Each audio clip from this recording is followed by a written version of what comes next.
Rucker Park is a famous basketball court in Harlem, New York. It is located at 155th Street and Frederick Douglass Boulevard.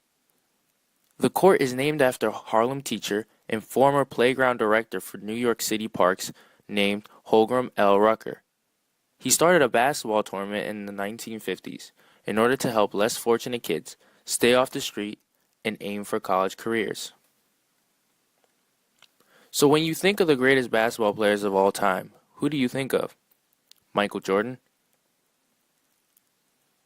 Wilt Chamberlain? Larry Bird? Well, believe it or not, some of the greatest players to ever play the game of basketball never played in the NBA, like Earl Manigault, or Joe Hammond, and Pee Wee Kirkland. They all grew up in New York and showcased their talent at the famous Rucker Park. Rucker Park was built in 1946 and became a basketball hotspot by the early 1970s. Rucker Park will hold tournaments for the best basketball players in the Mid-Atlantic region. Players from all over the country would attend. Eventually, even some of the best NBA players would attend, like Wilt Chamberlain, Connie Hawkins, and Kareem Abdul-Jabbar. When Kareem Abdul-Jabbar was retiring from basketball, they asked him a single question. Is only as great as the opposition he played against, and you are a great player. And I got thinking about the players you played against: Wilt, Baylor, West, Magic, Dr. J. They go on and on. Now here it is. I want one answer only. Who was the guy that brought chills up and down your spine when he came onto the floor? The greatest player you ever saw. Well, if I was limited to just one, geez, that would have to be the GOAT. Earl the Goat Manigault was born on September 7, 1944. He is most well known as the greatest player who never played in the NBA. The most popular belief on his nickname, the GOAT, was that it stood for greatest of all time. Manigault was known for his incredible shooting ability and his amazing jumping ability,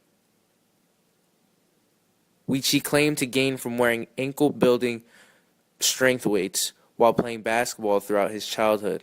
Even though he was only 6'1", it's told that he had a 52-inch vertical. Be a good, what, 14, 15 feet. You always been able to jump like this? Yeah, think you could do it again?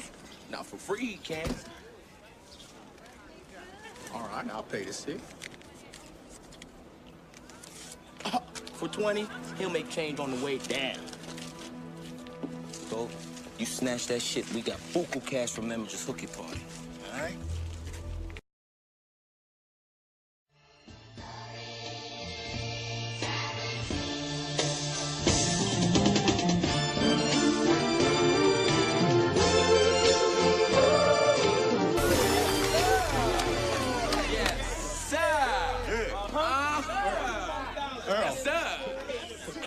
We gotta talk.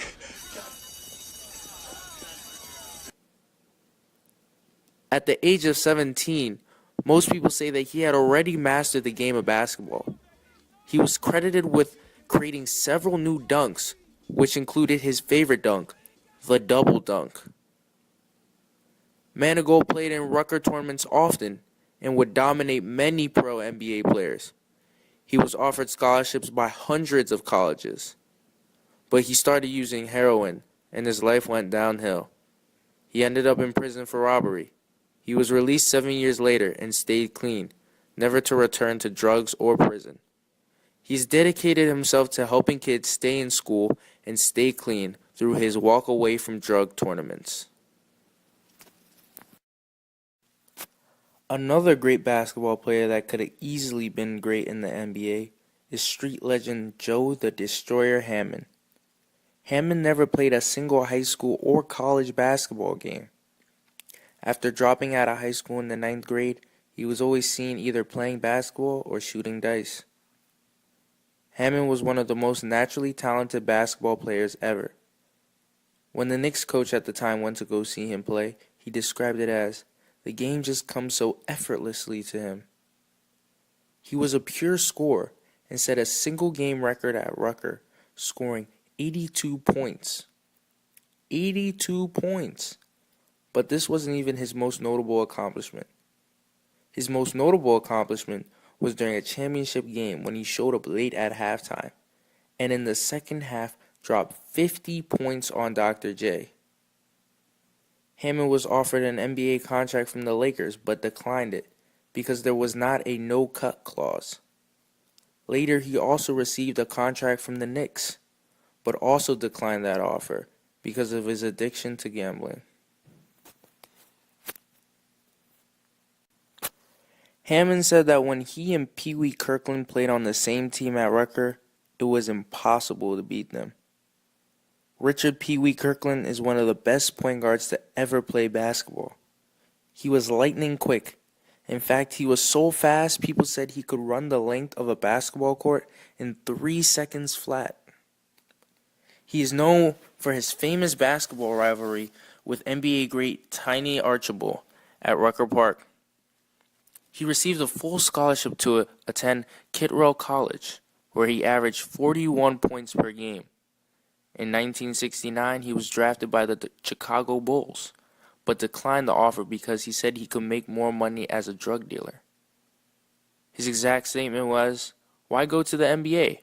I can make that amount of money in a couple of days in the streets." Not only that, but Pee Wee Kirkland was an extremely flashy person. It said that he would show up to Rucker Park in a Rolls Royce. Well, drug dealing eventually landed him in jail, but he continued to make a name for himself by scoring 135 points in a single prison league game. When he was released from jail, he became a reformed man and started his School for Skills program, which is now sponsored by Nike, which helps kids make good decisions and develop good self-esteem. Although Manigault, Hammond, and Kirkland never played a single game in the NBA, they should still be considered as some of the greatest players to ever play basketball. Not only were they great basketball players, but they changed the game of basketball with their amazing skill, flair, and athletic abilities. If it was not for these great street ball legends, Rucker Park surely would not have become a basketball hotspot. Hold on, wait a minute. Y'all thought I was finished? Here is some recent footage from Rucker Park.